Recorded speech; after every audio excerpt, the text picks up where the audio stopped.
moved to the UK because my dad got a job overseas.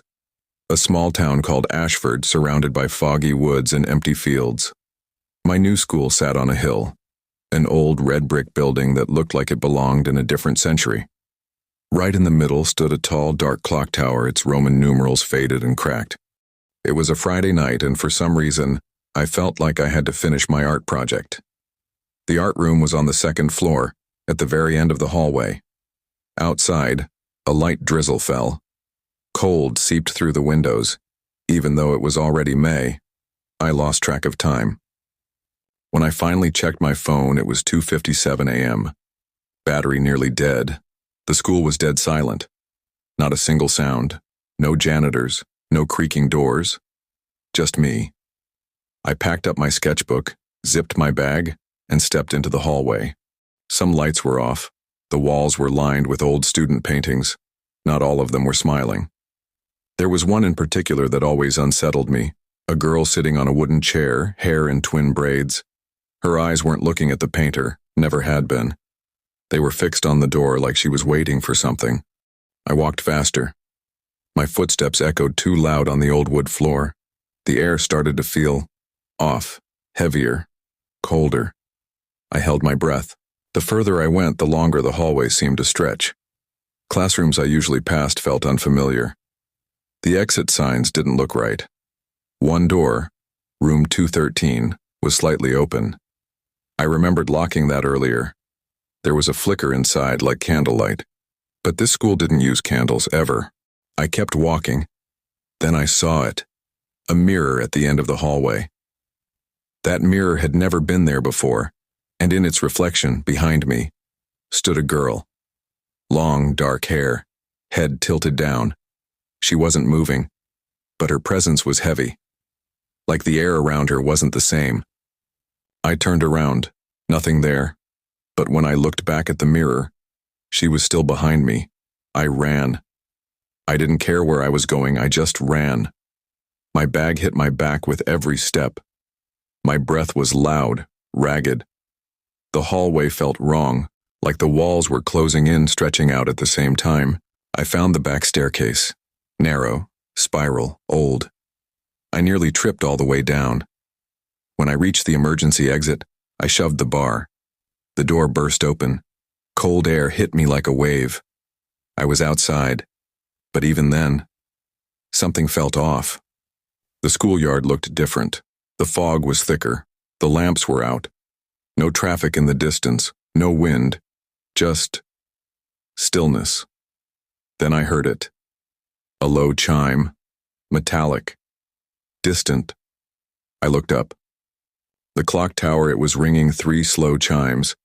I squinted at the window just beneath the bell. Someone was standing there. A girl, her outline clear in the glass. She raised her hand and waved. I haven't stayed late at school since, but sometimes, even during the day, I feel eyes on me. The tower clock is still broken, but every now and then, it rings. Only at 3 a.m. and only if you're alone.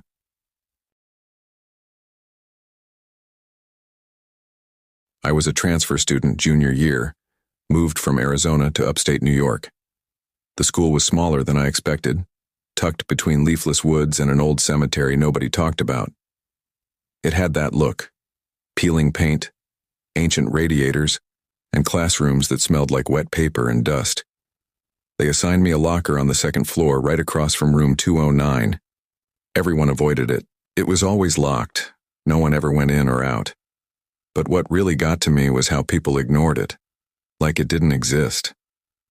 Even when we walked past it, my classmates kept their eyes down or looked away, mid-conversation. So naturally, I got curious. A few weeks in, I started noticing things. That the hallway outside room 209 was always colder than the others. That sometimes when I walked past, I saw shadows move across the bottom of the door, like feet pacing slowly. Once I thought I saw light leaking through the keyhole. I asked around. Teachers brushed it off. Storage. But their eyes said otherwise. Then one afternoon, I dropped my phone. It slid across the floor and stopped right in front of 209. When I bent to pick it up, I noticed something under the door. A note. Folded. Just enough to stick out, I hesitated. Then I pulled it free. It was old, the paper yellowed and soft, the handwriting small and sharp. Please don't leave me here. I didn't believe in ghost stories, not really. But there was one rumor at my high school that never quite went away. They called it the fourth stall. Third floor girls' restroom, second door from the science wing. The last stall, fourth one, was always closed. Always.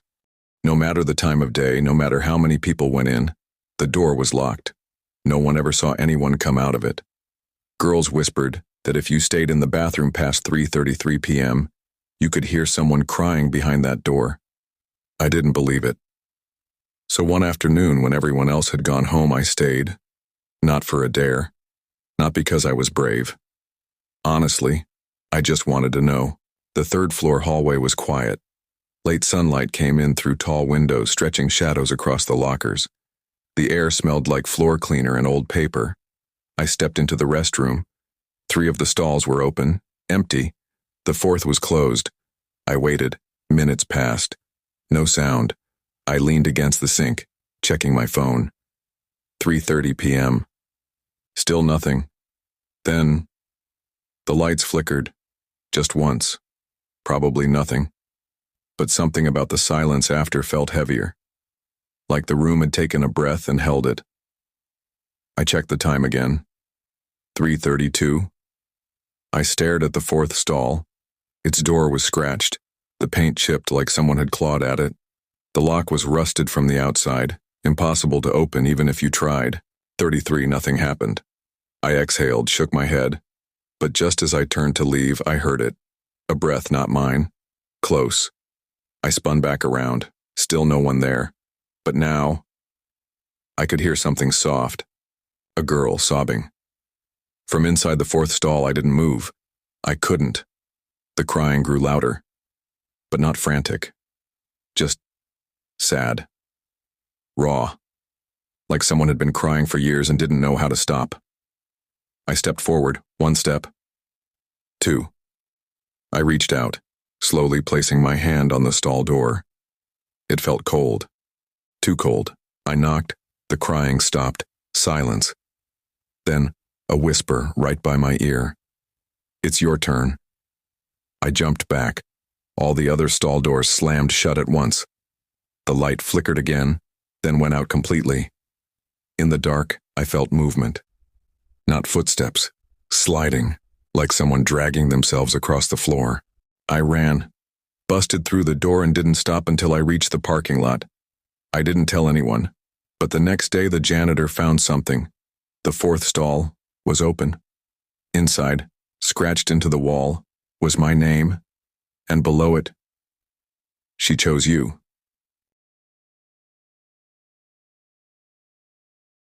It was 2:47 a.m. when I woke up to the buzzing of my phone. The glow of the screen pierced the darkness, and I squinted at the unknown number that had sent me a message. I hesitated, heart thudding against my chest, but curiosity won. The message was simple. I can see you. I looked around my room, the shadows of the night stretching across the walls. I couldn't shake the feeling of being watched. I flipped the phone over, trying to convince myself it was just a prank. But then, it buzzed again. Another message, this time reading, "You don't know me." I tried to dismiss it, but the air in the room felt heavier now. My fingers trembled as I checked the time again, still 2:47. Too late for anyone to be awake, especially to mess with me. I sat up, pulling my blanket closer, thinking it was just someone playing a cruel joke. But then another message arrived. "I'm in your house." Panic surged through me. I quickly bolted from the bed and rushed to the door, locking it behind me. My eyes scanned the room. Nothing moved, but I couldn't shake the feeling of an unseen presence. I didn't know what to do. My phone buzzed once more and I grabbed it, ready to call the police. But the screen lit up again, the message almost taunting me. "Look behind you." I froze. My breath caught in my throat as I slowly turned my head. Empty. My heart pounded as I faced the phone again. The message refreshed. "I'm standing right behind you." I spun around in a panic, only to find nothing but the silence of my empty room. My thoughts raced, too fast for my brain to process. There was no way anyone could be in my room. Was it a prank? But that message, "I'm standing right behind you," felt too real, too close. I stepped back toward the door, but just as I reached for the handle, the phone buzzed again. This time the message was chillingly simple. "You didn't listen." My legs went weak as I reached for the phone, but as I picked it up, I felt something cold against my neck. The phone slipped from my hand. The screen cracked as it hit the floor, the last remnants of its light fading into the blackness. I stood there, unable to move, not knowing if the fear was from the message or the oppressive silence that followed. And then, nothing. The air was still, but the weight of it was unbearable. Something was there, watching, waiting. I didn't need the phone to know that much. It was too late. It was an ordinary evening when I first noticed the mirror. It had always been there, hanging in the hallway between the kitchen and living room. But that night, something about it felt off. The reflection didn't match the room. The light from the chandelier above didn't flicker like it normally did, and the shadows seemed to stretch unnaturally. I shrugged it off, blaming fatigue. But as I passed by, my own reflection caught my eye. I blinked, then froze. I was smiling. I hadn't smiled. The reflection in the mirror wasn't the same as the one in my mind. It twisted into something darker, its eyes too wide, the grin too unnatural.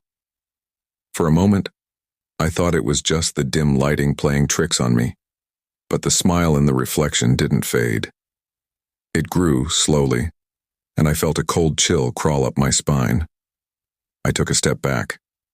The reflection copied me. I stepped forward. The reflection mirrored me, but it didn't stop smiling. I could feel my heart racing, the thudding pounding in my ears as I stood there, trapped by my own image. I tried to look away, but my reflection's gaze locked with mine. It didn't blink. It was as though it was waiting for me to make a move. I swallowed hard, fighting the urge to run, but I couldn't tear my eyes away. That smile, that expression, it felt like something that wasn't me. Something that wanted to crawl out from behind the glass. I finally tore myself away, my legs shaky as I stumbled toward the door. The air in the hallway felt suffocating, colder than it should have been. But when I glanced back at the mirror, my reflection remained. Only now, it was leaning forward, its hands pressed against the glass as if trying to reach me. I turned and bolted, not daring to look back again, but the whisper in the air felt too real. It echoed softly, like it came from inside my own head. "You can't escape." The next morning I thought I imagined it, but when I passed the hallway I stopped dead. The mirror was gone. No sign of it, just a bare wall where it used to be. I searched the house, panicking, checking every room, but the mirror was nowhere to be found. That's when I realized I wasn't alone. The reflection still lingered, somewhere. Watching. Waiting. It was a quiet Friday night when I first heard it. I was curled up on the couch watching an old horror movie on Netflix when a sudden knock echoed through the house. It was sharp, deliberate, coming from the front door. I froze, my pulse quickening. No one ever came by at this hour. The clock on the wall showed 12:02 a.m. I glanced at my phone. No missed calls, no texts. I tried to ignore it, but the knock came again, louder this time. 3 knocks, one after the other. I got up cautiously, the floor creaking beneath my feet as I walked to the door. My heart was pounding in my chest. I peered through the peephole. Nothing. No one stood on the other side. I checked the porch, but it was empty, just the usual shadows cast by the dim streetlight. I let out a breath, shaking my head. Maybe it was just a neighbor or someone playing a prank. But as I turned to head back inside, I heard the knock again. 3 sharp taps. This time they came from the window beside the door. My blood ran cold. The window was too high for anyone to reach. I didn't have time to think. I ran to the kitchen and grabbed the nearest knife, then slowly moved back toward the door. My hand gripped the cold handle, heart hammering in my chest. I opened the door just a crack, peeking out. Empty. No one was there. I was about to close it when I noticed something strange. A small, crumpled note on the ground, tucked near the doormat. I bent down to pick it up, but before I could read it, I heard another knock. This time it was coming from inside the house. I spun around, knife raised. The house was dark, the air thick with tension.